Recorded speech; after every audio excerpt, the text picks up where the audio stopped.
Ya baik, Ayah dan Bunda kita akan mulai. Ya, ya baik, Ayah dan Bunda kita akan mulai. Ya, ya,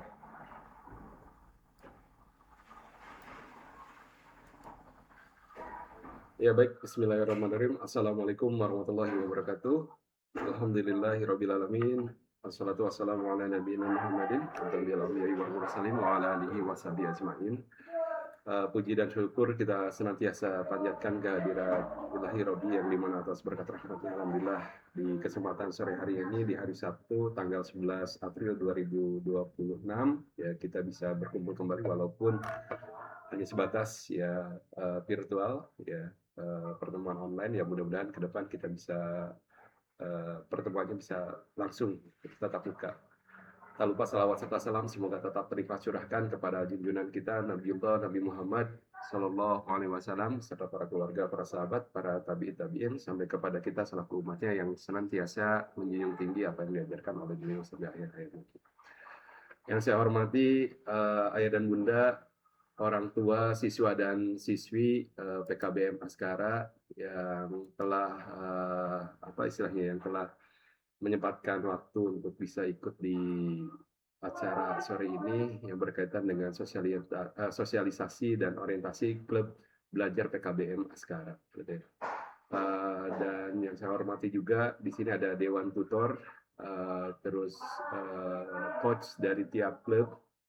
Ya, alhamdulillah sudah berkenan juga hadir di tengah-tengah kita yang nanti juga akan memaparkan terkait dengan klub yang akan di launching ataupun misalkan yang klub yang sudah di launching dan masuk ke batch kedua. Baik ayah dan bunda semuanya, agenda di sore hari ini insya Allah tidak akan panjang ya. Jadi kita akan mensosialisasikan ya terkait dengan klub yang akan kita selenggarakan di beberapa waktu ke depan ya. Dan sekaligus mungkin sedikit ada evaluasi juga ya klub apa aja yang sudah berjalan di kita dan tentunya di sini ya kita butuh banyak masukan juga dari ayah dan bunda seperti ya. Jadi nanti di sesi akhir ya kita akan ada sesi diskusi dan tanya jawab seperti ya. Nah sebelum di sesi diskusi dan tanya jawab setelah pemaparan dari saya misalkan berkaitan dengan secara gambaran secara keseluruhan ya nanti juga akan dijelaskan secara rinci oleh tiap PIC masing-masing. Mungkin seperti itu agenda di sore hari ini ya kita buka terlebih dahulu dengan baca basmalah bersama-sama. Bismillahirrahmanirrahim. Ya. Izin ayah dan bunda uh, positioning klub belajar ini ya sejatinya kalau di uh, pola pendidikan non formal adalah sebagai bagian untuk bisa memperkaya khazanah keilmuan yang didapatkan oleh anak-anak kita semua seperti ya di luar pembelajaran reguler yang sifatnya wajib yang tentunya sejauh ini sudah ayah dan bunda ikuti yaitu pembelajaran reguler offline setiap hari Sabtu dan pembelajaran online ya setiap di hari Kamis yang tentunya apabila kita runut ya ketika proses pembelajaran reguler ini kita laksanakan banyak sekali kekurangan yang sekiranya ini harus ditambal seperti ya. Oleh karena itu, ya kita mendorong semangat belajar anak-anak kita semua untuk bisa mendapatkan ilmu tambahan, gitu ya. Jadi ilmu tambahan ini kita gelar berupa klub yang sifatnya nanti bisa disesuaikan dengan kebutuhan dari ayah dan bunda masing-masing. Yang tentunya kalau misalkan ayah dan bunda yang orientasinya ke homeschooling dan punya kurikulum mandiri ya terhadap anak-anaknya ya ini bisa disesuaikan sekali seperti ya. Jadi apabila misalkan ternyata dari beberapa klub itu sesuai maka kami persilakan ya ayah dan bunda bisa mengakses klub-klub yang ada di kami sebagai pengayaan untuk pembelajaran. Dan sifat dari klub ini adalah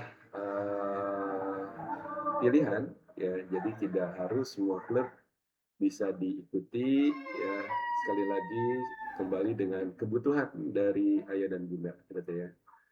Dan beberapa klub juga kita kerjasamakan dengan pihak ketiga gitu ya, selain yang kita kelola secara mandiri gitu ya. Yang tentunya nanti mungkin akan disampaikan oleh PIC ya, masing-masing ya, terkait dengan klub-klub yang kiranya akan kita launching ya di beberapa waktu ke depan gitu ya. Ayah dan bunda ya, sedikit orientasi mungkin terkait dengan klub yang sudah kita laksanakan ya di batch pertama. Jadi awal klub ini kita dirikan yaitu di tahun 2025 semester awal ya, di tahun ajaran 2025-2026 seperti ya. Ada 4 klub yang sudah berjalan seperti ya. Yang pertama ada klub memanah, ada klub numerasi, ada klub English ya atau Lenglish, dan ada klub renang. Dan alhamdulillah ya, selama proses keberjalanan klub ya, dapat respon yang sangat positif juga dari ayah dan bunda ya, sehingga ketika selesai di batch pertama kita putuskan untuk masuk ke batch kedua gitu ya, yang insya Allah nanti kita akan gelar juga gitu ya. Nah, mengapa harus ikut klub belajar ya? Di klub belajar juga bukan hanya aspek akademik yang kita berikan ya, tapi ada saluran bakat juga, di mana anak-anak kita ya kita wadahi sesuai dengan minat dan bakatnya, yang tentunya mungkin belum semua ya topik minat dan bakat kita penuhin, tapi setidaknya kita bertahap mulai dari yang paling visible terlebih dahulu, yang paling memungkinkan terlebih dahulu ya, yang paling affordable terlebih dahulu kita laksanakan ya, dan kita tawarkan kepada ayah dan bunda untuk bisa ikuti, sehingga minat dan bakat mudah-mudahan bisa tersalurkan dari klub yang kita adakan. Yang kedua ya, kita juga cenderung dari klub ini ingin memberikan kurikulum secara khusus dengan kurikulum penguatan karakter. Di dalamnya ada adab ya, ada kerjasama ya, yang memang tumbuh lewat aktivitas kelompok sebenarnya. Jadi pola pembelajarannya tidak seperti pola pembelajaran reguler ya, yang seyogyanya di apa istilahnya diikuti oleh anak-anak kita setiap di hari Sabtu ataupun misalkan di hari Kamis gitu ya. Setiap klub punya ciri khasnya masing-masing sesuai dengan misalkan kurikulum yang dibangun oleh PIC-nya masing-masing. Yang tentunya dua komponen ini akan senantiasa melekat ya di hampir semua klub, bagaimana pendidikan terhadap adab dan team building atau kerjasama yang kelak akan sangat dibutuhkan oleh anak-anak kita. Dan yang ketiga ada penerapan praktis ya, di mana anak-anak kita dorong ya untuk bisa lebih kontekstual terhadap keilmuan yang di apa istilahnya diserap sebetulnya. Jadi lebih banyak praktek, lebih banyak apa istilahnya studi kasus seperti ya, dibandingkan dengan hanya sebatas teori saja seperti ya, supaya anak-anak bisa lebih memahami secara holistik ilmu apa yang sedang dipelajari. Nah, selanjutnya di batch kedua ini kita akan perkaya dengan beberapa klub baru ya, di mana kalau misalkan untuk numerasi, karena dari hasil feedback kemarin baik itu dari siswa ataupun misalkan dari orang tua siswa meminta klub numerasi tetap ada ya, akhirnya kita putuskan untuk klub numerasi itu tetap berlanjut ya, dengan topik yang berbeda dibandingkan dengan topik di batch kedua seperti ya. Dan alhamdulillah ya, di kesempatan sore hari ini PIC-nya juga udah hadir di tengah-tengah kita ya, seperti yang ayah bunda ketahui ya. Insya Allah PIC-nya tidak berubah, yaitu Bu Wafa gitu ya. Nah, untuk klub English pun sama ya, karena memang antusias yang tinggi dari siswa dan orang tua ya, Ini pun kita buka di batch kedua ya, sama dengan PIC-nya kita nggak rubah, ada Mister Sidik ya dengan link list-nya gitu ya. Dan insya Allah ini akan kita buka juga pendaftaran. Dan yang ketiga ada klub renang bareng sama Pak Aziz ya. Ini juga kita buka ya. Selanjutnya ada klub panahan ya, kita buka juga setelah di batch kedua ini gitu ya. Dilanjut ada klub yang memang baru, ada 4 klub yang kita coba tawarkan kepada ayah dan bunda sebagai pengayaan khazanah keilmuan yang senantiasa bisa didapatkan oleh anak-anak kita.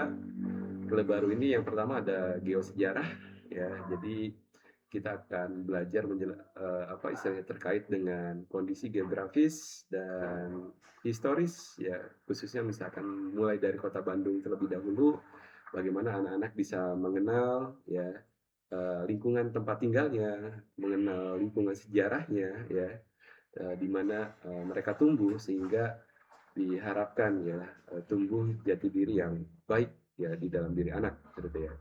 Nah, klub ini kebetulan saya sendiri yang mengampu gitu ya di klub geosejarah. Selanjutnya ada klub bela diri.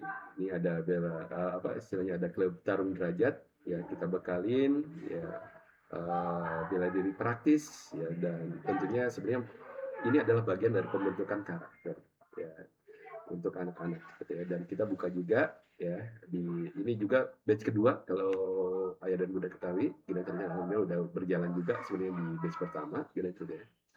Nah ini sangat baik kalau misalkan ayah dan bunda bisa mengikuti, dan diampu oleh Ustadz Angga ya. Sekaligus Ustadz Angga juga mengampu di klub Tadib Atilawah ya. Jadi di Tadib Atilawah ini bukan hanya tentang hafalan Quran, tentang bacaan Quran, tapi bagaimana kita mentadaburi gitu ya. Yang tentunya nanti akan dijelaskan juga oleh Ustadz Angga gitu ya. Dan yang terakhir ya ini berkaitan dengan klub bahasa Jepang ya. Jadi kita perkaya ya anak-anak bukan hanya belajar bahasa Inggris di klub Langlist, tapi anak-anak juga kita coba terapkan wawasan keinternasionalnya dengan belajar bahasa Jepang ya, pengenalan bahasa Jepang ya dan budaya Jepang gitu ya. Nanti ada Bu Desi yang akan menjelaskan. Nah, ayah dan bunda tentunya kalau misalkan saya sendiri yang menjelaskan pastinya banyak kekurangan. Kita langsung aja kasih kesempatan kepada rekan-rekan PIC yang sore ini hadir untuk bisa menjelaskan secara singkat dan detail terkait dengan klub yang akan di-launchingkan di batch kedua ini, seperti ya. Maka mungkin kita mulai dari numerasi terlebih dahulu, seperti ya. Silakan mungkin Bu Afa. Ya. Oke, ada Bu Afa. Kita. Ya.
Ini nih.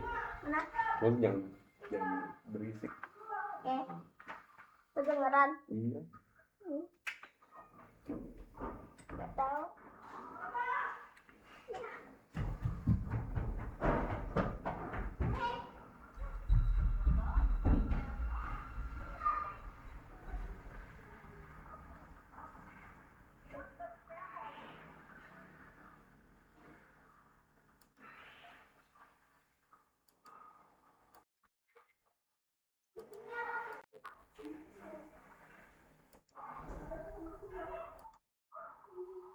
Nah, tentunya ketika kita membaca sebuah informasi, sebuah berita, sebuah buku, tentu kita harus mengolahnya baru kita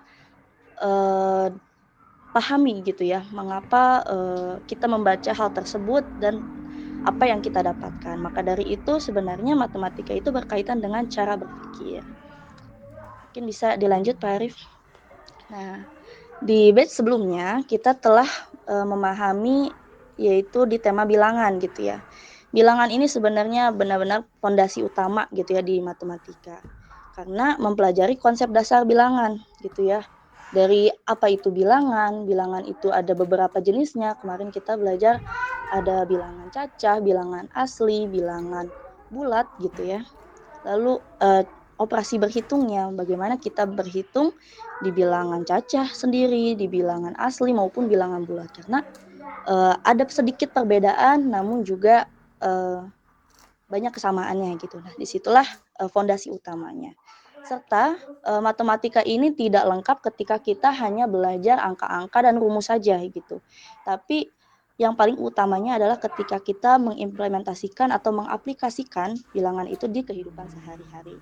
Nah, kemarin itu kita berkegiatan secara berurutan ya, dari mulai pematerian, lalu juga ada latihan, studi kasus, permainan, dan juga tantangan logika sederhana.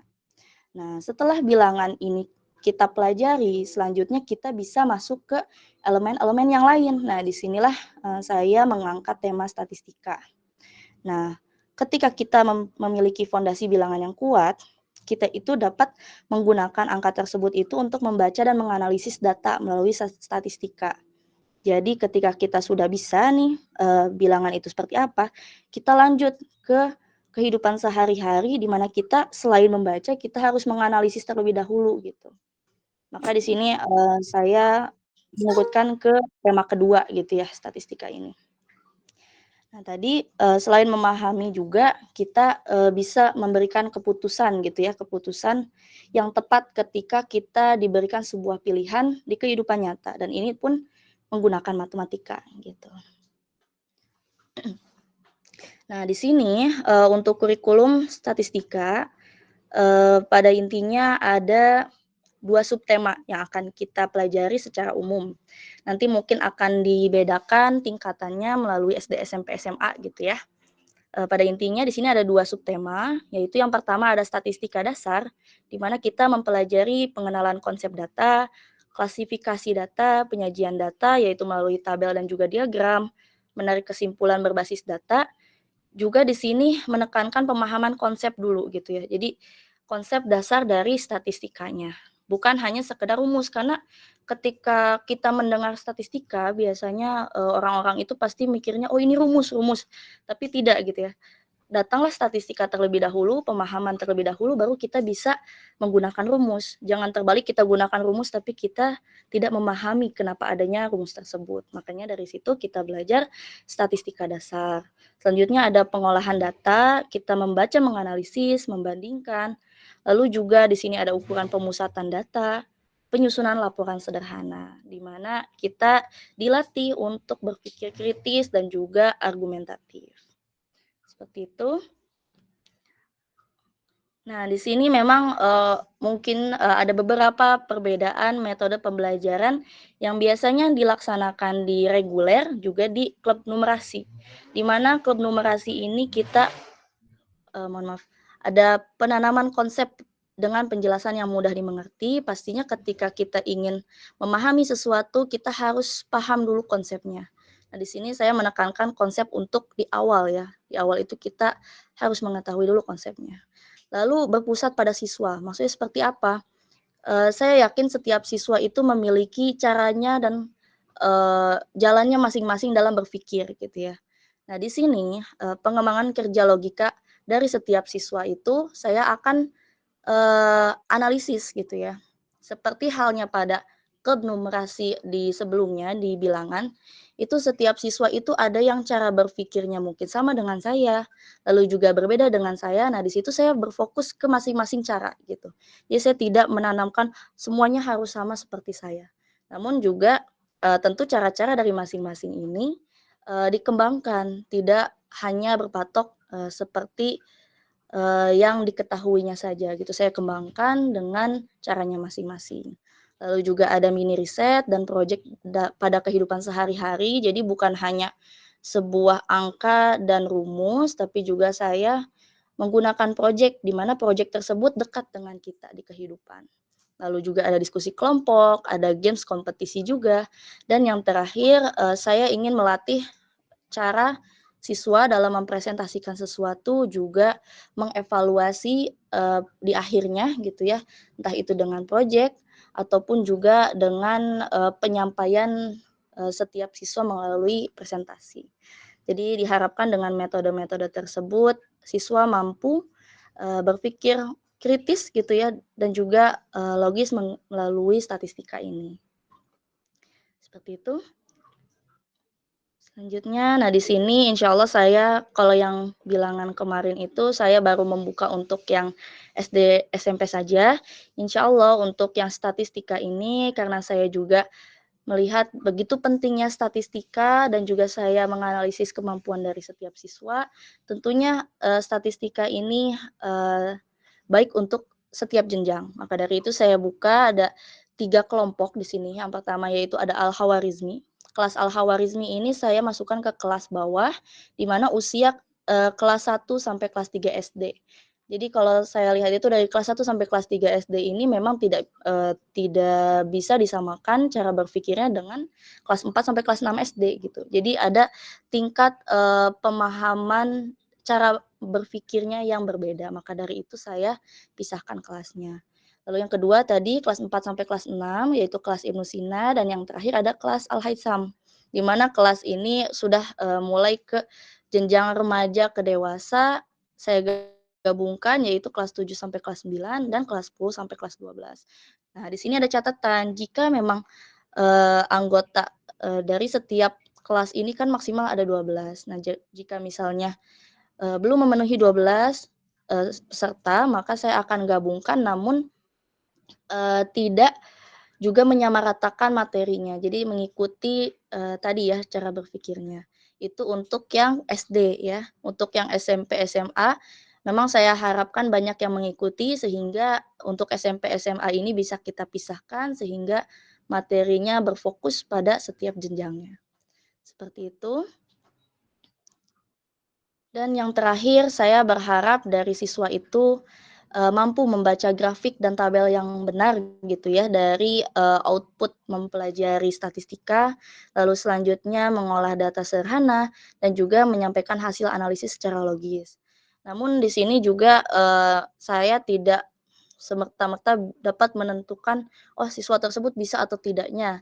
Namun di sini saya melihatnya itu dari kepercayaan dirinya, lalu dari keaktifannya dan juga kekritisannya dalam berpikir ketika menghadapi suatu, studi kasus. Itu mungkin yang, bisa saya sampaikan mengenai klub numerasi. Saya percaya bahwa setiap anak ini memiliki potensi untuk berpikir logis dan kritis, dan melalui program ini kami ingin membantu mengembangkannya secara maksimal. Namun tentu, dari kami sendiri banyak kekurangannya, banyak juga, keterbatasannya, maka dari itu kami mengundang Bapak Ibu sekalian untuk menjadi bagian dari perjalanan belajar anak dalam memahami dunia melalui data statistika. Mungkin sekian dari saya, Pak Arif, untuk penyampaian klub numerasi. Jika ada yang ingin ditanyakan dari ayah bunda sekalian, nanti mangga bisa di, sesi tanya jawab. Sekian mungkin ya. Ya baik, terima kasih Assalamualaikum banyak warahmatullahi Bu Wafa ya atas pemaparannya yang sangat jelas dan terperinci. Ya, untuk sesi diskusi mungkin kita akan coba kemas di akhir ya. Kita Ya, akan dengarkan terlebih dahulu penjelasan dari tiap PIC klub yang akan menyampaikan materinya. Untuk selanjutnya kami berikan kesempatan kepada Ustadz Angga. Ya, sudah siap, Ustadz? Insya Allah siap. Mau yang mana dulu? Mau tadi tilawah atau tarung derajat, Pak? Boleh tadi tilawah aja. Tadi tilawah. Oke, baik.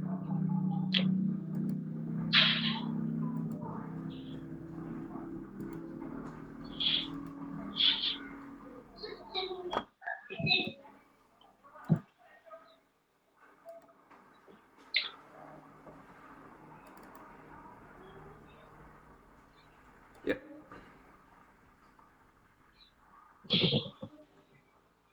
Bismillahirrahmanirrahim. Assalamualaikum warahmatullahi wabarakatuh. Waalaikumsalam warahmatullahi wabarakatuh. Alhamdulillahirabbil alamin wassalatu wassalamu ala asrofil anbiya'i wal mursalin nabiyina wa habibina Muhammadin sallallahu alaihi wasallam wa ala alihi washabbihi ajma'in. Ayah bunda yang dirahmati Allah Subhanahu wa taala, insyaallah hari ini di sore ini saya akan sedikit memaparkan ya, tentang klub Ta'dib At-Tilawah gitu ya. Mungkin nama ini baru ayah dan bunda dengar juga ya, tentang Ta'dib At-Tilawah. Sebetulnya konsep pembelajaran ini adalah konsep yang dahulu ya sudah dipelajari oleh Nabi SAW dan para sahabatnya, dan tentunya tatkala mereka mempelajari apa yang telah diturunkan oleh Allah Subhanahu wa taala, akhirnya bisa kemudian membawa kebaikan di dunia ini. Bisa langsung Farid di slide-nya. Yang kita lihat di sini ya. Allah Subhanahu wa taala berfirman bahwa kita disebut sebagai khairu ummah ya. Namun kenyataannya seperti apa kondisi kita hari ini? Tentunya di diri kita bisa merasakannya masing-masing. Apakah kita sudah menjadi khairu ummah, umat yang terbaik ya? Padahal Allah telah menyebutkan gelar kepada umatnya Nabi SAW adalah khairu ummah ya. Namun ternyata hari ini kita bisa bercermin ya, diri kita sendiri, bagaimana kondisi diri kita, bagaimana kondisi masyarakat kita ya, bagaimana kondisi dunia hari ini ya. Nah, ini menjadi kemudian menjadi kegelisahan dalam diri saya. Apa ya sebetulnya yang terjadi dalam proses, khususnya di dalam proses pendidikan di Indonesia sendiri. Kemudian apakah yang harus kita perbuat sebetulnya, kan gitu. Ternyata ya kita itu kehilangan sesuatu yang begitu berharga, yaitu guidance ya. Kita lupa ya bahwa di dalam kehidupan kita, setiap aktivitas kita, apapun yang kita lakukan, ternyata Allah telah menurunkan petunjuk-petunjuk di dalamnya, yaitu melalui Al-Quranul Karim. Selanjutnya Karir. Nah, kita lihat ya, ayah bunda sekalian, tatkala hari ini kondisi kita semua, umat yang ternyata Allah telah sebut tadi sebagai khairu ummah, meninggalkan kitabnya ya. Ternyata beberapa hal yang di sini saya tulis. Yang pertama, rusaknya ulama atau bahkan pemimpin umat. Yang kedua, kemerosotan moral. Kemudian sikap dogmatis, doktrin, ada fanatik, dan kemudian paham takfiri. Kemudian menurunnya aktivitas intelektual dan sains, menurunnya kepedulian terhadap fakir miskin. Nah, itu semua ya, terjadi karena akibat kita semua meninggalkan Al-Quranul Karim. Mungkin kita semua hari ini membaca Al-Quran, baru saja kita meninggalkan Ramadan, tapi esensinya apa ya tatkala kita membaca Al-Quran itu? Ada di antara orang mungkin hanya mengejar bacaannya itu dari mulai surah Al-Fatihah sampai surah An-Nas, itu saja yang dikejar. Ada orang yang hanya mengejar bagaimana baca Al-Quran itu indah. Nah, ternyata ada hal-hal yang harusnya dilakukan tatkala membaca Al-Quran tapi dilupakan hari ini. Akhirnya hal-hal ini nampak di muka bumi beberapa kerusakan ini tampak di muka bumi. Ya.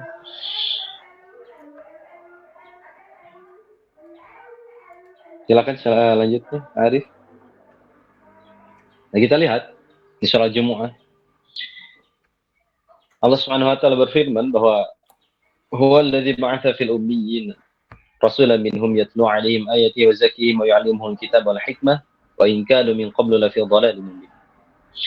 Ternyata Allah Subhanahu wa taala yang kemudian ya mengutus ya seorang rasul dari kalangan kalian. Ternyata hal yang pertama yang diucapkan oleh Allah Subhanahu wa taala, yang disampaikan oleh Allah Subhanahu wa taala, yatlu 'alaihim ayati. Ya. Ini mentilawahkan ya kepada mereka itu ayat-ayat. Nah, kata tilawah ini disampaikan ya. Bahkan di sini tidak disampaikan bahwa Allah ini membacakan Al-Qur'an. Tapi tilawah ya. Itu yang pertama. Ya. Kemudian setelah itu wa yuzakkihim, mensucikan mereka. Kemudian wa yu'allimuhumul kitab wal hikmah. Kemudian baru setelah itu mengajarkan Alkitab dan kemudian mengajarkan al-hikmah ya, atau sunnah atau ayat-ayat hikmah itu sendiri. Wa in kanu min qablu la fi dhalalin mubin. Dan sebelumnya ya mereka semua dalam kesesatan yang nyata. Namun tatkala saat itu Allah mengutus Nabi SAW dan kemudian mentilawahkan ayat-ayatnya, ya semua itu hilang ya, bahkan Islam saya itu menuju kejayaan ya, melakukan pembukaan dimanapun. Ya, kita bisa bercermin ya di Al-Jumu'ah ini bagaimana kondisi kita saat ini ya. Selanjutnya, Arif. Nah, kemudian disebutkan di sini ya bahwa orang-orang yang beriman siapa itu? Yaitu alladzina atainahumul kitaba yatlunahu haqqa tilawatih ya. Siapa itu? Mereka adalah orang-orang yang diberikan Alkitab ya, kemudian mereka yatlunahu haqqa tilawatih. Kata tilawah kemudian di sini diulang lagi ya. Yaitu orang-orang yang mentilawahkan Al-Qur'an ya dengan tilawah yang sebenar-benarnya. Ini tidak bisa disebutkan yang membaca Al-Qur'an ya, ayah bunda sekalian, tapi mentilawahkan Al-Qur'an ya dengan tilawah yang sebenar-benarnya. Ulaika yu'minuna bihi, mereka adalah orang yang beriman terhadapnya. Wa yakfur bihi fa ulaika humul khasirun, dan siapa yang ingkar terhadapnya, mereka adalah termasuk orang-orang yang merugi. Ya, maka di antara orang-orang yang mentilawah Al-Qur'an itu adalah orang-orang yang beruntung, lawan daripada orang-orang yang merugi. Selanjutnya, Adit. Nah, maka ibunda sekalian, ada kaidah di dalam tilawah Al-Qur'an ya. Yang pertama adalah tashih ya. Ini memperbaiki bacaan Al-Qur'an ya. Seorang murid membacakan, kemudian seorang guru mengkoreksinya ya. Nah, ini tradisi daripada membaca Al-Qur'an atau sering disebut dengan talaqi. Jadi seseorang di dalam membaca Al-Qur'an ini tidak boleh dia mempelajari secara otodidak. Harus dari seorang guru ya. Dan begitupun gurunya dia harus punya guru lagi, dan seterusnya sampai bacaan itu kepada Nabi SAW. Ini tahsin, ada perbaikan. Nah, setelah bacaan seseorang ini benar, maka nanti akan bisa mentadaburi ayat-ayat itu ya. Allah Subhanahu wa taala berfirman, apakah kalian tidak mentadaburi Al-Qur'an ya? Am ada qulubin aqfaluha, kata Allah Subhanahu wa taala, atau hati kalian terkunci. Nah, Allah menyinggung kita semua. Ya, banyak di antara kita ternyata tatkala membaca Al-Qur'an hanya fokus tadi, hanya fokus indahnya bacaan, hanya fokus dia menghafalnya sebanyak-banyaknya, tapi lupa ya akan tujuan utama diturunkannya Al-Qur'an. Di antaranya adalah apa? Untuk ditadaburi. Bagaimana seseorang ini bisa mengambil pelajaran daripada Al-Qur'an tersebut. Ya, dan ini tidak bisa seseorang mentadaburi Al-Qur'an sebelum dia memperbaiki bacaan. Karena bahasa Arab ya, tatkala salah di dalam pengucapan, salah juga di dalam memahami. Nah, maka ini urutan. Seorang bisa mentadabur, maka sebelumnya dia harus memperbaiki bacaan. Nah, kemudian amal ya. Nah, seseorang ini kemudian dituntut ya, siapapun. Dan ini adalah termasuk hak Al-Qur'anul Karim, yaitu seseorang ini beramal dengan Al-Qur'an ya, mencoba untuk beramal dengan Al-Qur'an. Nah, maka amal ini pun tidak bisa seseorang kemudian beramal dengan Al-Quran tanpa dia mentadaburi dan memperbaiki bacaan sebelumnya. Ya. Selanjutnya, Arif. Nah, terus kemudian ya metodenya seperti apa ya di dalam pelajari Al-Quran. Dahulu Nabi SAW ya, mengajarkan Al-Quran atau para sahabat ya, mempelajari Al-Quran ya, tidak lebih dari 10 ayat. Ya. Nabi SAW bersabda, An Abi Abdurrahman qala kadu yani sahibatu yaqtari'una min Rasulillahi sallallahu alaihi wasallam asyra ayatin fala ya'khuduna fil ashril ukhra. Jadi disebutkan bahwa dahulu di zaman Nabi sallallahu alaihi wasallam kata beliau kami ya mempelajari Al-Qur'an tidak lebih dari 10 ayat. Ya. Hatta ya'lamu ma fi hadhihi min ilm wal amal ya. Sampai kita mengetahui apa-apa ya daripada ilmu itu dan kemudian beramal ya qalu fa'alimna al-ilm wal amal dan kemudian beliau mengatakan bahwa kami mempelajari ilmu dan kemudian beramal. Nah, jadi nanti di dalam ta'dib at-tilawah ya ayah bunda sekalian anak-anak ini tidak mempelajari Al-Qur'an ya mungkin yang seperti pernah dipelajari sebelumnya di tempat-tempat lain. Mungkin kita hanya akan mempelajari satu ayat ya beserta artinya dan juga maknanya ya. Dan kemudian setelah itu anak-anak akan mendapatkan tugas pekanan ya di rumah. Nah, ini supaya tadi antara ilmu dan amal seimbang ya. Tidak hanya anak-anak tidak hanya mempelajari ilmu dan kemudian lupa beramal. Dan tidak juga anak-anak beramal juga tanpa ilmu. Kemudian selanjutnya, Arif. Ya, tadi ya, ini ada talqin, ya, kemudian tugas mandiri pekanan. Dan terakhir, ya, di ta'dib at-tilawah ini, ya, di dalam metode belajarnya akan ada proyek di setiap akhir tema. Dan di ta'dib at-tilawah, ya, ayah bunda sekalian, insya Allah di dalam 1 tahun ini akan mempelajari surah Al-Fatihah. Dan kemudian di surah Al-Baqarah tema kepemimpinan melalui 2 subtema sampai sekitar di ayat 40-an. Jadi dalam jangka 1 tahun itu anak-anak hanya akan mempelajari surah Al-Fatihah dan kemudian surah Al-Baqarah dengan tema kepemimpinan.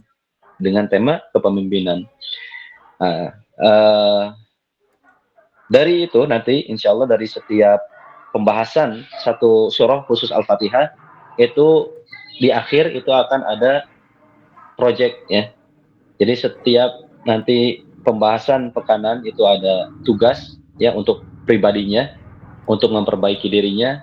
Nah nanti di akhir pembahasan tema atau pembahasan surah itu nanti akan ada project ya, kelompok ya anak-anak itu sendiri dari pembahasan yang sudah dibahas. Jadi mereka sudah mempelajari ilmu dari surah Fatihah, kemudian mereka mencoba untuk menganalisis problem ya, kemudian mencoba untuk memperbaiki problem-problem yang kemudian didiskusikan oleh anak-anak itu sendiri. Nah, akhirnya nanti tujuannya kepada atau hasilnya kepada proyek itu sendiri. Nah, begitupun di surah Al-Baqarah nanti dari tema besar itu sendiri. Dan diharapkan nanti dari klub ini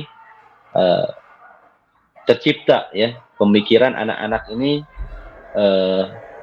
basicnya dari Quran. Jadi apapun yang mereka lakukan nanti ke depannya ini ada basicnya dari Al-Quran, dasarnya dari Al-Quran, bukan kebalikannya. Bukan seperti hari ini orang melakukan sesuatu kemudian mencari dalil dari Al-Quran. Nah, tapi mudah-mudahan dari klub ini anak-anak kemudian mempelajari Al-Quran, mentadaburinya dan kemudian menghasilkan amal. Nah, itu mungkin yang bisa disampaikan. Jazakumullah ahsanul jaza. Wa akhiru da'wana alhamdulillahirabbil alamin. Pak Ustadz. Lanjut mungkin ya Pak Ustadz dengan yang tarung derajat. Enggak, silakan. Tuntas. Izin saya share screen juga.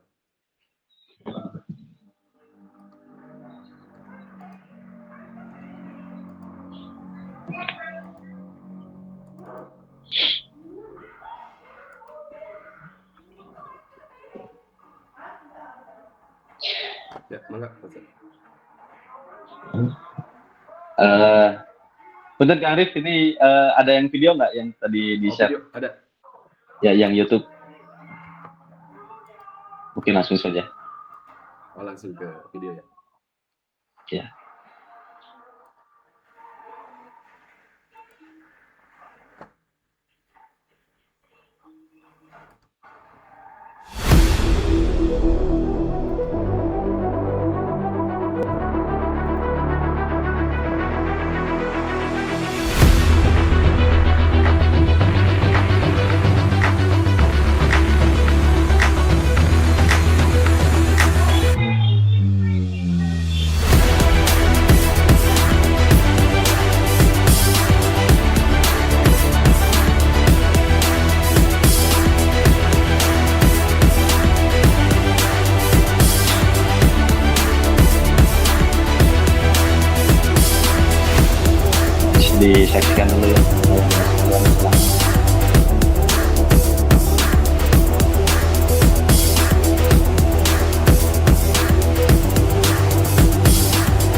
Ya, bismillah.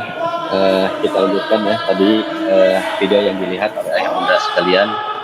Ini adalah video dari penyambutan kedatangan Ketua Umum dari Pak Bamsud ya, Pak Bambang Susatyo ya.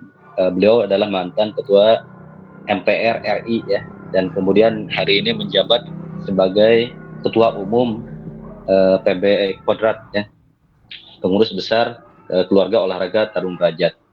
Nah, kemudian Tarung Derajat ini ya, sebelumnya di sosialisasi sebelumnya sudah dijelaskan tentang sejarahnya, siapa penciptanya, dan kemudian tadi kita lihat ya, beliau sang guru atau sering disebut dengan A Boxer ya, masih ada ya penciptanya, dan usianya sekitar 78 tahun sekarang masih segar seperti itu. Jadi mudah-mudahan hari ini bisa menjadi contoh bagi para anak-anak muda sekalian ya. Bahkan di antara tujuan dihadirkannya klub Tarung Derajat ya untuk PKBM Askara itu sendiri, kemudian untuk membentuk moral dan mental terkait value ya, dan juga kemudian kekuatan mental anak-anak muda hari ini ya. Jadi supaya apa? Supaya mereka bisa mempertahankan atau mempertarungkan derajatnya ya. Jadi bertarung itu tidak hanya sekedar dia bertarung secara fisik, tapi bagaimana dia bisa bertarung meningkatkan derajat ya, derajat apa, derajat kehidupannya, entah dia bertarung dengan dirinya sendiri ya, tentunya musuh yang terbesar dalam kehidupan seseorang itu adalah dirinya sendiri ya, dan ini musuh yang pertama kali harus dihadapi ya. Siapapun yang bisa mengalahkan musuhnya, bertarung dengan musuhnya yaitu dirinya sendiri, maka dia akan meningkatkan derajatnya ya, baik derajatnya di dunia mungkin nanti di akhirat. Nah, kemudian dari segi prestasi, ya mungkin nanti di antara anak-anak ayah dan bunda sekalian, ternyata ada yang berpotensi, ada yang berbakat tadi, ada yang punya minat bakat di dalam olahraga, ya. Kemudian Tarung Derajat ini bisa mewadahi, ya, anak-anak ayah bunda itu sendiri, kemudian bisa menjadi atlet, ya. Ya mudah-mudahan nanti bisa berprestasi tentunya, dan ini bisa memudahkan nanti tatkala anak-anak kita kemudian ingin misalkan melanjutkan pendidikan misalkan ya di tempat lain ya, umpama misalkan di SMP ataupun SMA ataupun di universitas yang lain ya, melalui jalur prestasi yaitu di bidang olahraga itu sendiri, khususnya di bidang olahraga bela diri. Nah, itu mungkin di antara hadirnya klub Tarung Derajat ya. Kalau dahulu dikenal Tarung Derajat itu ya karena dia eksisnya di jalanan ya. Tapi akhirnya hari ini Tarung Derajat bergeser kepada prestasi ya. Dan kemudian Tarung Derajat tidak hanya diakui di negeri kita sendiri hari ini ayah bunda. Hari ini Tarung Derajat bisa menembus internasional ya. Beberapa negara ASEAN ya, bahkan di Jerman dan juga Belanda ya sudah mulai aktif ya Tarung Derajat itu sendiri. Itu yang bisa disampaikan ya, semoga bisa mewadahi potensi, minat dan bakat ayah bunda sekalian.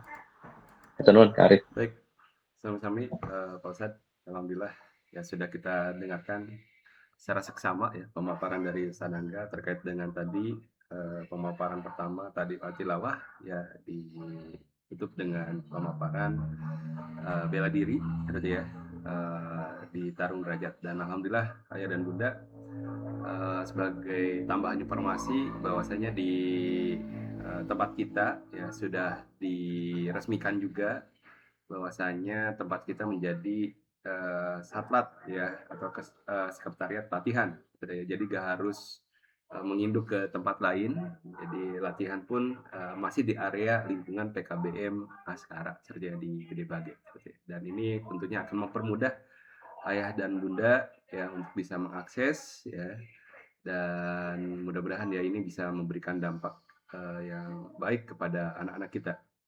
Oke, ayah dan bunda ya, masih semangat ya. Kita lanjut terlebih dahulu. Kalaupun misalkan ada pertanyaan, tolong dicatat ya. Nanti di sesi tanya jawab kita akan buka sesi diskusi, seperti ya. Selanjutnya kita dengarkan terlebih dahulu pemaparan dari klub bahasa Jepang ya. Jadi sebelumnya mungkin saya ingin menyampaikan bahwasanya seperti yang sebelumnya saya informasikan kepada ayah dan bunda bahwasanya untuk klub ini ada yang dikelola mandiri oleh kita ya di PKB Maskara, ada juga yang memang kita kerjasama dengan pihak ketiga atau third party yang tentunya apabila misalkan klub tersebut ya bekerja sama dengan pihak ketiga, kita juga akan mengikuti ya atau orang tua diarahkan untuk mengikuti aturan dan kebijakan yang diberlakukan pada klub tersebut yang tentunya insya Allah ya aturan-aturan atau kebijakan-kebijakan dari klub pihak ketiga ini sudah secara ketat kita apa istilahnya kita coba perhatikan gitu seperti ya atau misalkan kita coba filter jadi kita coba hindari hal-hal yang memang sifatnya tidak sesuai dengan nilai-nilai dari PKB Maskara. Baik ayah dan bunda langsung saja mungkin kita berikan kesempatan kepada Bu Desi ya untuk bisa menyampaikan terkait dengan klub bahasa Jepang. Mangga mungkin Bu Desi ya. Baik, terima kasih sebelumnya kepada Pak Arif yang telah memberikan kesempatan pada saya. Bismillahirrahmanirrahim. Assalamualaikum warahmatullahi wabarakatuh. Waalaikumsalam. Baik, ayah bunda, perkenalkan nama saya Desi dan saya adalah salah satu bagian dari keluarga PKBM ya, tentunya di Wali Santri di anak-anak kita anak-anak PKBM Askara. Insya Allah hari ini saya akan memperkenalkan dan memaparkan klub bahasa Jepang itu sendiri. Baik, insya Allah di klub bahasa Jepang ini ayah bunda saya sendiri berfokus pada bahasa ya budaya dan memperkenalkan teknologi itu sendiri di Jepang. Adanya klub bahasa Jepang ini yaitu pertama mencakup banyak aspek ya ayah bunda yang saya akan ajarkan nanti kelak di klub bahasa Jepang itu yaitu salah satunya adalah aspek bahasa, tulisan, budaya dan etika itu sendiri. Nah,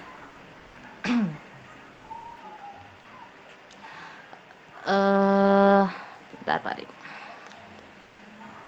Nah, dan di klub bahasa Jepang ini tidak hanya mempelajari bahasa aja ya ayah bunda, saya juga akan menyisipkan beberapa menanamkan etika di sini ya tadi ya, etika yaitu salah satunya disiplin, sopan santun dan kepedulian lingkungan itu salah satu di klub bahasa Jepang. Next Pak Arif, punten. Nah, nilai-nilai apa saja yang tentunya saya akan paparkan kelak di klub bahasa Jepang itu selain tadi ya ada bahasa itu sendiri, bahasa, tulisan, yaitu ada nilai-nilai budi pekerti. Ya seperti tadi ya etika-etika yang ada di negara Jepang itu seperti kedisiplinan, terus terbiasanya mengucapkan salam gitu, disiplin ya membuang sampah itu salah satu contohnya. Dan tidak lupa menggunakan kata sopan santun itu sering menjunjung tinggi tolong, terima kasih dan maaf itu sering sekali. Itu salah satu etika yang diajarkan dari awal dari sejak dini di Jepang itu sendiri dan insya Allah dengan klub bahasa Jepang ini nanti mudah-mudahan saya juga akan memasukkan bab-bab etika tersebut. Lanjut Pak Arif. Nah, ada manfaatnya mengikuti klub bahasa Jepang ini, salah satunya itu manfaat pembelajarannya yaitu melatih daya ingat. Nah, melatih daya ingat dan kognitif. Nah, kenapa melatih daya ingat? Karena bahasa Jepang ini dikenal sebagai bahasa yang kompleks. Ya, ayah bunda. Jadi bahasa Jepang itu tidak seperti misalnya bahasa Inggris, bahasa Indonesia kan hanya mempelajari alfabet gitu. Nah, bahasa Jepang itu ada tulisannya tersendiri. Nah, yaitu ada 3 tulisan, yaitu hiragana, katakana, dan kanji. Nah, insya Allah di klub bahasa Jepang ini saya akan mengajarkan tulisannya gitu. Bagaimana cara menulis bahasa Jepang ini tidak sekonyong-konyong coretannya itu misalnya dari atas enggak, tapi ada aturannya gitu. sebagaimana di Jepang itu disiplin, jadi menulis pun disiplin gitu, ada aturannya dari atas ke bawah, dari kiri ke kanan gitu, dan dari kiri ke kanan dan sebaliknya seperti itu. Jadi emang ada tata caranya tersendiri, dan nanti dijelaskan apa itu hiragana, apa itu katakana, dan apa itu kanji, kapan menggunakan hiragana, kapan menggunakan katakana, dan kapan menggunakan huruf kanji. Dan manfaat dan selanjutnya manfaat belajar bahasa Jepang itu yaitu peluang ya, untuk peluang kita studi ke Jepang, bisa pertukaran pelajar ya, banyak sekali beasiswa-beasiswa yang diberikan Jepang ke Indonesia, itu salah satunya pertukaran pelajar. Nah, salah satu syarat yang harus dimilikinya itu yaitu bahasa Jepang. Bahasa Jepang itu sendiri dengan level-level tertentu. Jadi di bahasa Jepang itu ada 5 level. Ada 5 dasar, yaitu level 5, Nokeng 5, Nokeng 4, Nokeng 3, 2, dan 1. Jadi yang paling tinggi itu Nokeng 2 dan 1.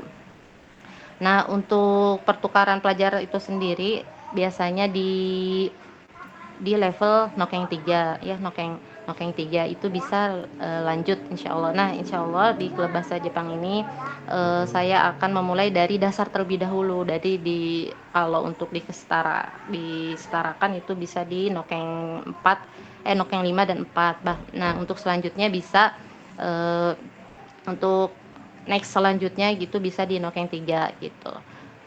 Dan nah, di Indonesia sendiri dari dulu itu ya, negara Jepang itu sangat sekali sudah lekat ya, hubungan antara Jepang dan Indonesia. Jadi untuk kenapa diadakannya klub bahasa Jepang sendiri itu agar mempererat lagi, memperluas lagi jaringan gitu, antara negara kita Indonesia dan Jepang. Bahkan nanti insyaallah bisa sharing ya. Baik, selanjutnya Pak Arif.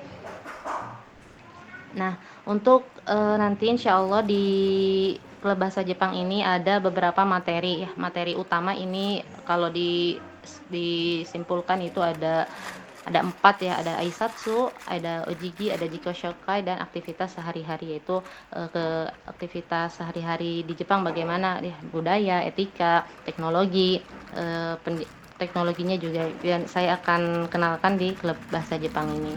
Nah, baik, lanjut Pak Arif. Nah, untuk tadi ya saya sudah paparkan sebelumnya bahwa bahasa Jepang itu sendiri kan ada 5 level ya.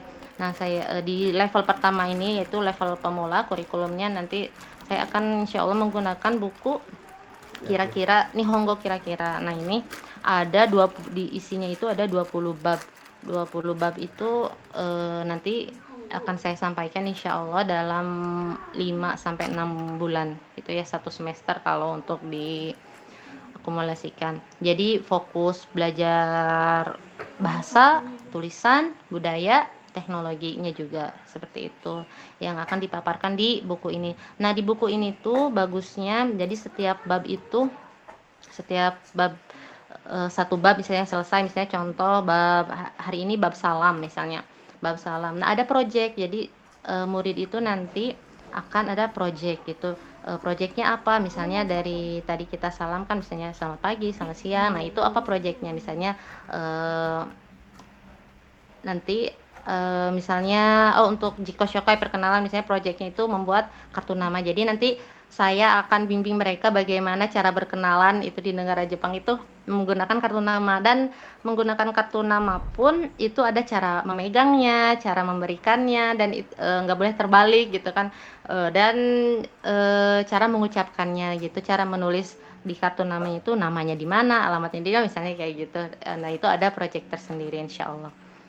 Baik, nah tadi di bahasa Jepang itu kan ada 3 tulisan, ada 3 tata cara menulis, ada 3 jenis huruf, itu ada huruf hiragana, huruf katakana, dan huruf kanji. Nah, insyaallah di klub bahasa Jepang ini di dasar akan saya kenalkan dulu hiragana. Nah, hiragana itu ada terdiri dari a, u, e, o, sashi, su, seso, kaki, ke, dan seterusnya. Nah, itu lumayan membutuhkan menghafal. Jadi tata cara menulis hiragana dari kiri ke kanan, dari atas ke bawah. Nah, itu memang sangat kompleks ya. Jadi mudah-mudahan dengan klub bahasa Jepang ini anak-anak tuh bisa meningkatkan daya ingat itu tersendiri gitu. Dan insya Allah ini akan seru. Nah, insya Allah ya hiragana. Dan nah nanti yang akan sampaikan juga yaitu salah satunya ini tadi ya, di dalam bab ini ada kosakata dasar, itu angka, warna, anggota tubuh, keluarga, hobi, hewan, benda, lokasi. Nah, selanjutnya Pak. Nah, nanti juga akan namanya belajar berbahasa ya, insya Allah pasti akan sering praktek, yaitu praktek percakapan dasar ya. Namanya yang pertama itu Jikoshoka, itu pertemuan pertama insya Allah. Dan seterusnya di bab-bab itu ada praktek percakapan dasarnya gitu. Dan di buku ini pola kalimatnya juga akan diajarkan, yaitu pola kalimat dasar. Kalau untuk bahasa Jepang ini ya nani nani wa nani nani des gitu kalau dibacanya. Baik, next Pak Arif. Nah, untuk aktivitas itu tersendiri nanti di kelas ada menulis dan mewarnai, yaitu untuk belajar huruf ya, huruf hiragana itu sendiri, ada flashcard. Nanti untuk tesnya, untuk tes kemampuan mengingatnya itu saya insya Allah pakai flashcard. Jadi permainan kartu, menebak kartu, menebak huruf. Lalu ada praktik percakapan, itu setiap pertemuan pasti kita akan berlatih percakapan seperti itu. Baik, lanjut Pak Arif. Nah, untuk di pertemuannya insya Allah di klub ini ada 20 pertemuan, yaitu kurang lebih 5 bulanan, dan insya Allah 1 minggunya itu saya akan coba dulu 1 kali pertemuan itu bagaimana seperti itu. Next Pak Arif. Nah, karena tadi ya yang sudah Pak Arif sampaikan sebelumnya bahwa klub bahasa Jepang ini kan dari eksternal gitu, jadi berdiri sendiri. Nah, dibutuhkan biaya. Jadi kalau untuk klub-klub yang lain kan karena itu sudah ada di PKBM. Nah, karena ini dari eksternal berdiri sendiri, saya jadi saya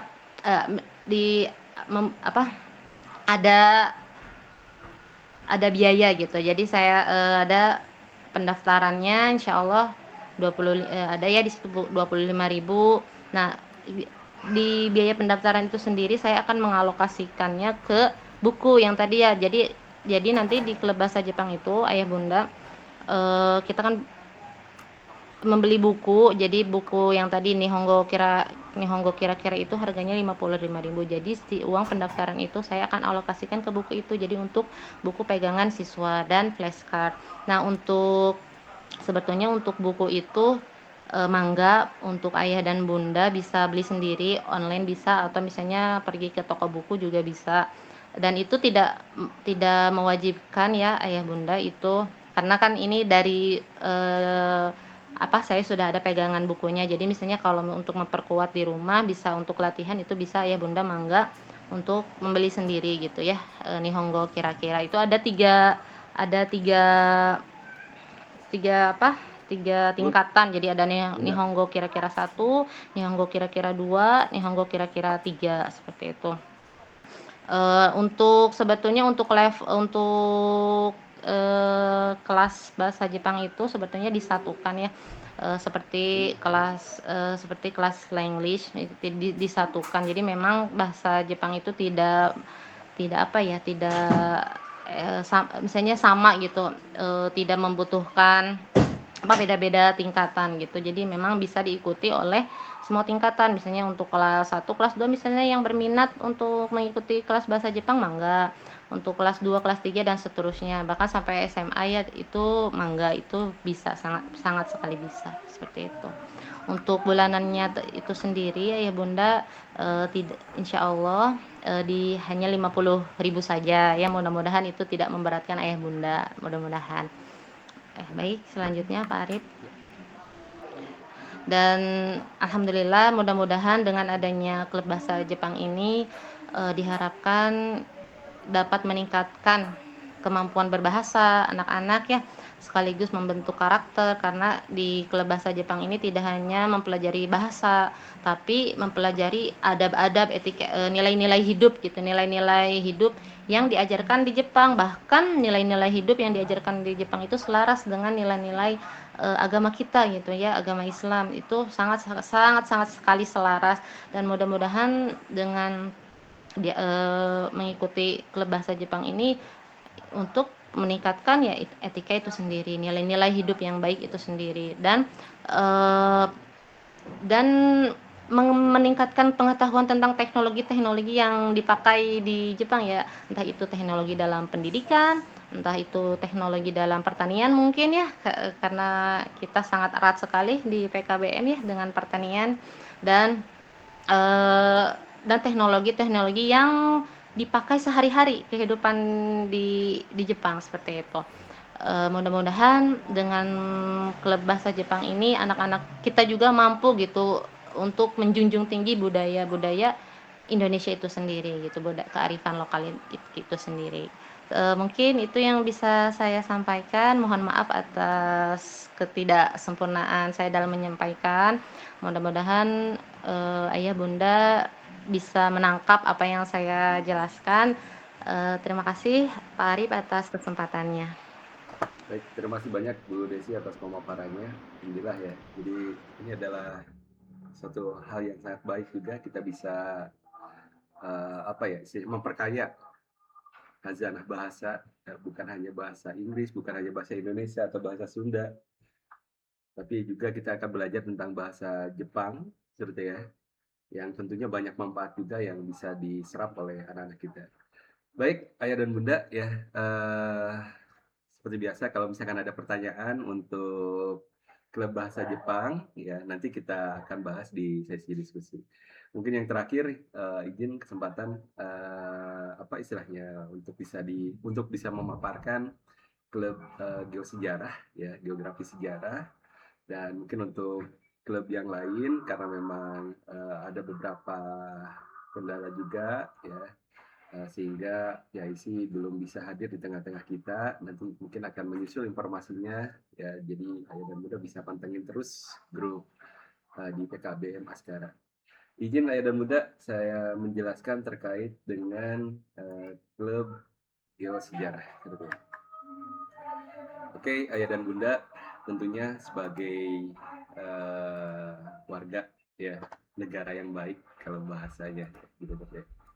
Sudah seyogianya kita mengenal ya istilahnya kewilayahan yang sedang kita tempatin, ya kondisi geografis yang sedang kita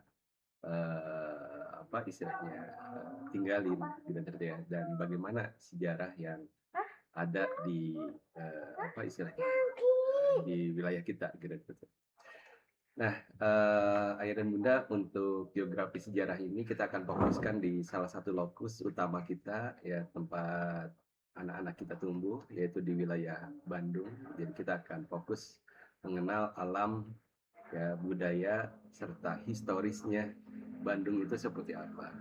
Karena sangat miris sekali ayah dan bunda ya, secara data yang saya terima, bagaimana pemahaman terkait dengan kewilayahan untuk anak-anak kita dan sejarah tentunya untuk anak-anak kita itu sangat kurang sekali.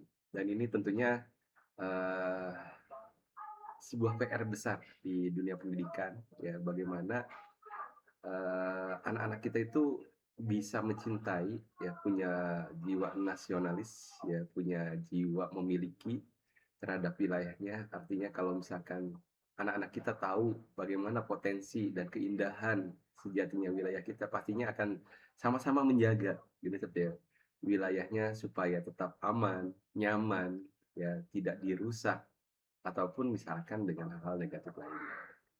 Begitupun dengan historisnya, gitu ya.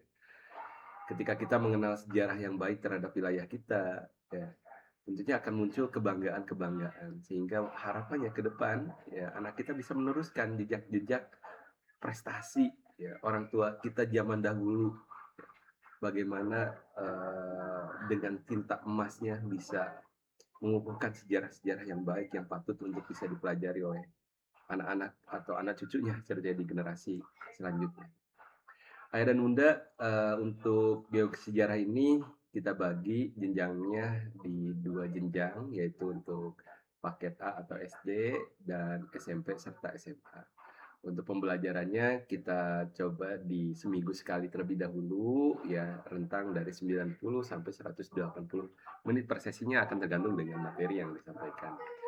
Dan di sini kita terapkan ya 70% praktek di lapangan, 30% teori interaktifnya supaya anak-anak tidak cepat bosan. Jadi kalau misalkan ayah dan bunda yang pernah belajar tentang geografi, tentang sejarah gitu ya, ketika hanya sebatas di dalam kelas saja itu luar biasa ya, menjenuhkan gitu ya. Dan ini kita coba rombak ya, mudah-mudahan dengan praktek di lapangan kita kunjungan misalkan ke Tahura, kita kunjungan ke Ciwidey, kita kunjungan misalkan ke museum, seperti ya. Itu anak-anak bisa lebih secara kontekstual mengenal dan tertarik apa sih yang disampaikan di teori itu benar-benar bisa terlihat di lapangan gitu ya. Nah, ini yang kita rancang ya 70% praktek dan 30% teori interaktif. Dan memang kalau secara perhitungan kita ya dalam satu kelompok atau satu jenjang ini kita coba maksimalkan dulu di 15 peserta seperti ya, karena ini juga mungkin perdana. Jadi kita coba batasin dulu supaya kita bisa berfokus kepada kualitas seperti ya. Khawatirnya kalau misalkan banyakkan kita susah untuk bisa menggarap anak-anak ya ketika belajar di lapangan gitu ya. Ke depan bisa aja kalau misalkan peminatnya besar, kita bisa buka kelompok yang lebih besar juga dengan misalkan tim yang lebih banyak juga gitu. Oke, kita lanjut. Oke, kita lanjut dan di sini ya. Alam adalah guru terbaik ya, Bandung adalah ruang kelas terbaik. Siapa sih yang tidak mengenal Bandung gitu ya. Kalau misalkan saya keliling ke beberapa wilayah, contoh misalkan ke Medan gitu ya. Teman-teman yang di Medan itu ketika tahu saya dari Bandung itu sangat antusias sekali, khususnya misalkan untuk orang yang belum pernah ke Bandung gitu. Tolong ceritakan ya di Bandung itu seperti apa sih gitu ya. Malahan ada rekan saya yang dari Aceh ya, beliau itu udah notabene-nya keterima di kedokteran di Malaysia gitu ya. Satu waktu beliau coba-coba ikut SPMB dulu itu ya, seleksi masuk ke perguruan tinggi gitu ya, dan keterima di salah satu perguruan tinggi di Bandung gitu ya. Dan apa yang diputuskan ternyata beliau lebih memilih ke Bandung dibandingkan masuk ke jurusan kedokteran di Malaysia. Pas saya tanya kenapa pilih Bandung, kenapa pilih kampusnya yang di sini, karena saya ingin merasakan ya Bandung itu seperti apa, benar gak Bandung itu seperti apa yang saya dapatkan cerita-ceritanya di buku-buku atau di cerita orang lain gitu. Jadi di mata orang lain Bandung itu sangat istimewa gitu ya. Dan ini hal yang sangat positif untuk kita transferkan kepada anak-anak kita gitu ya. Kita lanjut ya untuk jenjang paket A dan paket B serta paket C ya. Jadi kita mulai dari usia, kalau untuk jenjang paket A itu dari usia 7 sampai 12 tahun seperti ya. Tentunya ini di rentang kelas 2 sampai kelas 6 SD seperti ya. Durasinya kita sematkan di 90 sampai 120 menit dan maksimal pesertanya ada di 15 anak. Fokusnya adalah di pengenalan serta eksplorasi alam. Jadi coba menjelajah ya tipis-tipis lah ya, misalkan ini di Gede Bage itu ada apa aja, atau di area Bandung itu ada apa aja. Metodenya seperti apa? Metodenya lebih banyak kita bermain, bercerita, serta berkarya. Ada juga untuk jenjang paket B dan paket C ya, ini lebih ke arah akademi geosejarahnya. Kalau tadi misalkan petualang muda Bandung, kalau ini adalah Akademi Geosejarah Bandung. Agak sedikit serius, kira-kira ya. Usianya kita sematkan di 13 sampai 18 tahun, durasinya 120 sampai 180 menit, 1 minggu sekali, dan tetap ukuran grupnya di 15 peserta. Fokusnya adalah di analisa dan investigasi lapangan. Nah, modelnya atau metodenya apa? Kita akan coba buat mini-mini riset, seperti ya. Kenapa Bandung itu selalu tiasa banjir kalau misalkan hujan? Coba kita akan dorong supaya anak-anak mampu untuk berpikir kritis dan mencari solusi yang terbaik gitu ya.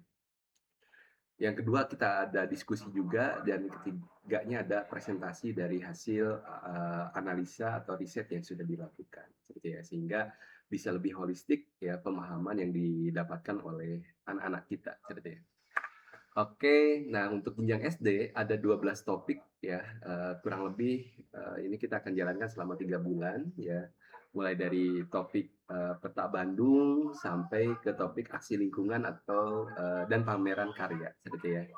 Yang tentunya ini kita akan berikan ya kepada anak-anak kita yang memang memilih klub geosejarah seperti ya. Nah, untuk jenjang SMP ya ini agak sedikit levelnya agak sedikit lebih tinggi gitu dibandingkan dengan SD. Jadi kita akan belajar tentang morfologi dan peta topografi Bandung gitu ya.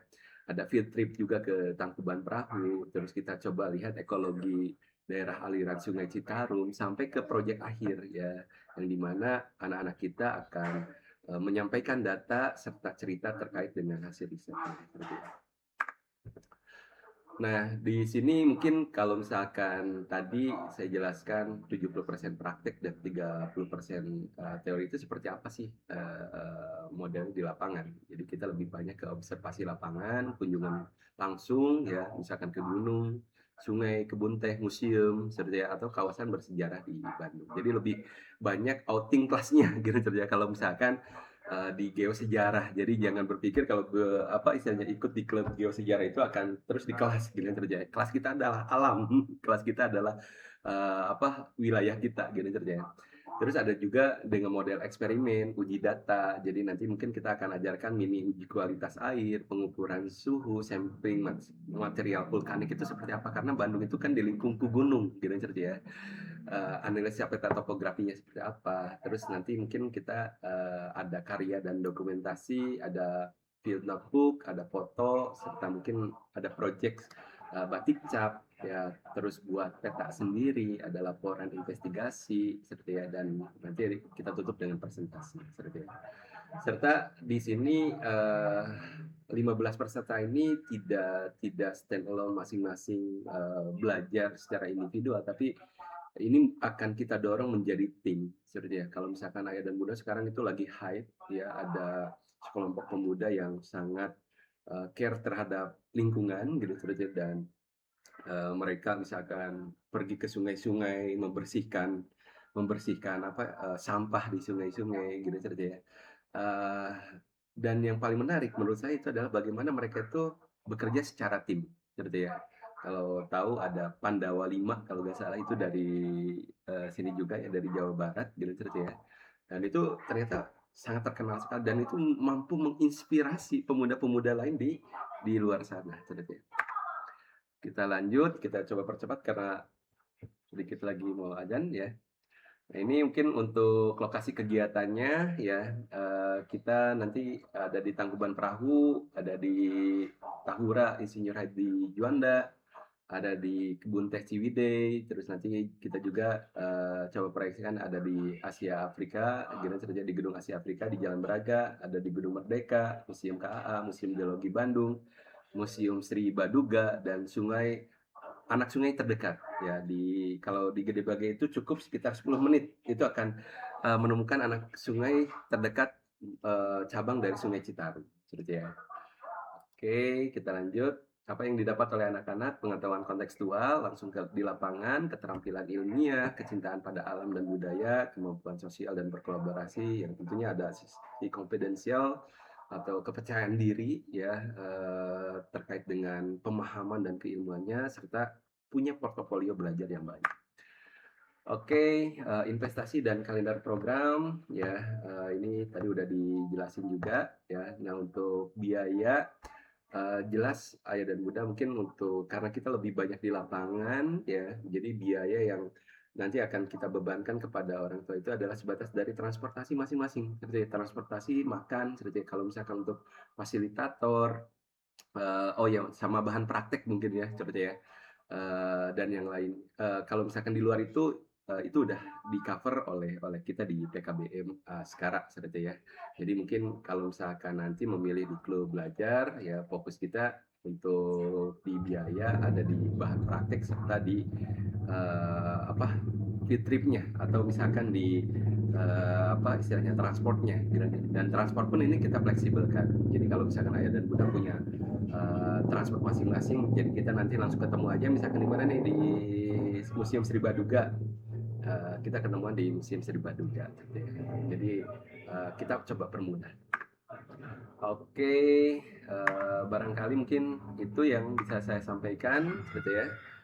Kurang lebihnya mohon maaf apabila ada salah dan hilap. Maka mungkin kita lanjut ke sesi berikutnya, yaitu sesi diskusi dan bunda. Mangga kalau misalkan ada yang mau disampaikan, silakan ya. Dari ayah dan bunda barangkali ada yang mau disampaikan. Assalamualaikum, mohon izin Pak, terkait Waalaikumsalam pendaftarannya warahmatullahi ya, wabarakatuh. Mangga silakan bunda. terkait pendaftarannya itu nanti bagaimana ya Pak ya? Apakah ada jadwal lagi atau bagaimana? Ya, untuk pendaftaran nanti kita akan sematkan link di grup. Jadi kita ada Google Form, nanti ayah dan bunda bisa ngisi ketertarikan ya terkait dengan klub-klub yang kita kelola ya. Dan sekali lagi mungkin saya kasih informasi kepada ayah dan bunda, ini sifatnya pilihan ya. Jadi tidak harus istilahnya kalau memang butuhnya dari misalkan 8 klub ini 4 klub, ya udah 4 klub aja nggak jadi masalah gitu. Tapi kalau misalkan semuanya pun nggak jadi masalah gitu ya, emang nggak bisa disesuaikan. Jadi nanti mungkin bunda Baik, setelah ini kita akan sharekan juga link pendaftarannya ya. Jadi, baik, terima kasih. ya, karena mengingat mungkin jumlah pesertanya sangat terbatas, jadi kita akan memprioritaskan terlebih dahulu yang lebih dahulu mendaftar ya, sesuai dengan kuota. Kalau misalkan kuotanya masih ada, mungkin kita akan buka. Tapi kalau misalkan udah terpenuhi, kita akan close ya. Jadi kita akan prioritaskan yang lebih dahuluan mendaftar. Begitu, dan bunda. Ya, silakan mangga yang lainnya. Bagi yang belum jelas ya, mangga. Jadi kalau misalkan ayah dan bunda, kalau tadi ayah dan bunda ada yang perhatikan bahwasanya kita juga ada kerjasama dengan third party, klub mana saja yang bekerja sama dengan pihak ketiga. Nah di sini mungkin bisa izin sampaikan juga. Selain bahasa Jepang ada Langlist, mungkin Langlist nanti akan ada skema juga, gitu seperti ya. Kalau di batch pertama full beasiswa ya, untuk di batch kedua mungkin ada beberapa ketentuan yang itu istilahnya harus keluar biaya seperti ya. Cuman kita pastikan untuk pembiayaan pun ya istilahnya sangat-sangat kompetitif ya, dan kita tekan ya ke teman-teman di pihak ketiga itu untuk bisa se-affordable mungkin ya, atau bisa dijangkau oleh semua siswa dan orang tua gitu. Ada Langlist, ada bahasa Jepang, satu lagi ada Panahan seperti ya. Panahan juga kita masih kerjasama, jadi mangga kalau misalkan dari ayah dan bunda mau ikut Panahan, kita kerjasama dengan Ardipura Archery Club.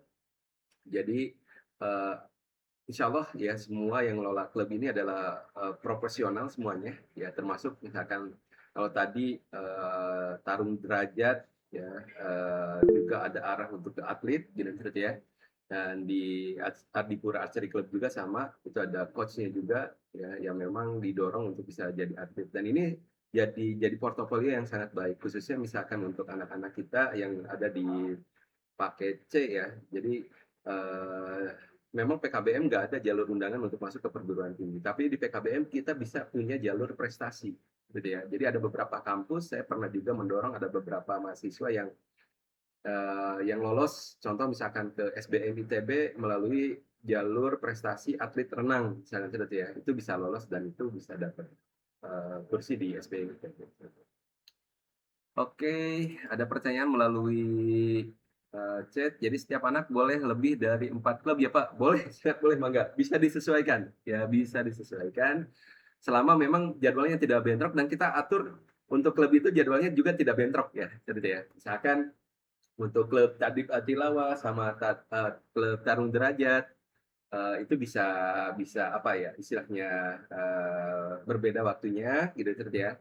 Jadi anak-anak juga bisa ikut dua-duanya gitu cerita. Begitupun misalkan numerasi, list kita atur. Jadi PKBM ya itu mengatur ya kita dari sisi manajerial kita atur jadwalnya, kita atur administrasinya, pelaporan dan yang lainnya gitu ya. Oke, ini mulai klubnya kapan Pak Arif? Oke, izin. Untuk klubnya kita mulai, nanti akan ada informasi dari tiap PIC ya. Paling telat kita mulai di minggu ketiga atau minggu keempat, apa istilahnya Mei ya, paling telat sekali. Gitu ya. Kalau klubnya udah siap, sebenarnya bisa langsung minggu depan juga sudah bisa langsung berjalan. Silakan Bu Bapak ya. Ya, sedikit Pak Arif tambahan Ya. dari saya mengenai, klub klub belajar ini mungkin karena belum semua yang disampaikan, insya Allah setelah dari ini atau paling lambat hari Senin akan ada informasi, ringkasan mungkin ya, ringkasan dari penyampaian-penyampaiannya, juga termasuk, jadwalnya. Insya Allah setiap klub ini tidak ada yang bentrok gitu ya. Jadi Bapak Ibu misalnya, takut ada klub yang bentrok, insya Allah tidak bentrok. Jadi mau ikut 88-nya juga insya Allah bisa gitu ya. Jadwal, lalu jumlah pertemuan dari masing-masing, lalu juga tadi ada sedikit, perbedaan seperti biaya gitu ya, dan juga, pertemuan perdana gitu ya. Jadi dimulai tanggal berapanya nanti insya Allah disampaikan di grup gitu. Seperti itu mungkin Pak Arif tambahan dari Ya, saya. baik. Terima kasih. Terima kasih banyak Bu Wafa. Ya. Ada pertanyaan juga dari Bu Yulianti, bagaimana dengan anak kami yang masih terdaftar di lembaga lain atau di PKBM lain dan baru masuk Askara di jenjang SMP? Apa boleh ikut bareng kakaknya yang sudah duluan ada di sekitar Askara di Askara?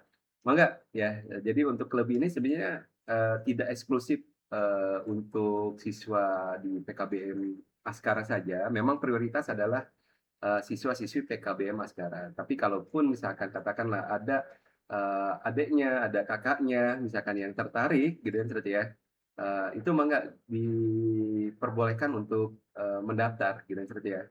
Ataupun misalkan katakanlah kalau kemarin kita di rapat itu bagaimana kalau misalkan warga sekitar yang notabene-nya tidak tercatat sebagai siswa di PKBM Askara bisa nggak masuk? Mangga ya kalau dari kami sih tidak jadi masalah selama kapasitasnya masih ada. Jadi kalau misalkan tadi di geosejarah kita maksimalnya 15 orang ya. Ternyata yang berminat di internal di PKBM Askara itu ada sekitar 7 orang. Selebihnya daripada slide-nya kosong itu bisa diisi dari siswa lain atau dari apa istilahnya anak-anak yang lain gitu ya. Jadi mangga selama kuotanya masih tersedia mangga, dan mungkin kalau dari luar ada beberapa ketentuan, syarat dan ketentuan.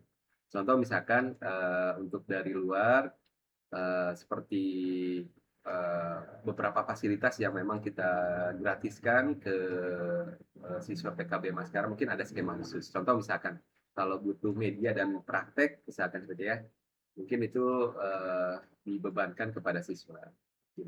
Begitu mungkin ya Bu Yuli. Mudah-mudahan jelas. Ada lagi mungkin dari Ayah dan Bunda?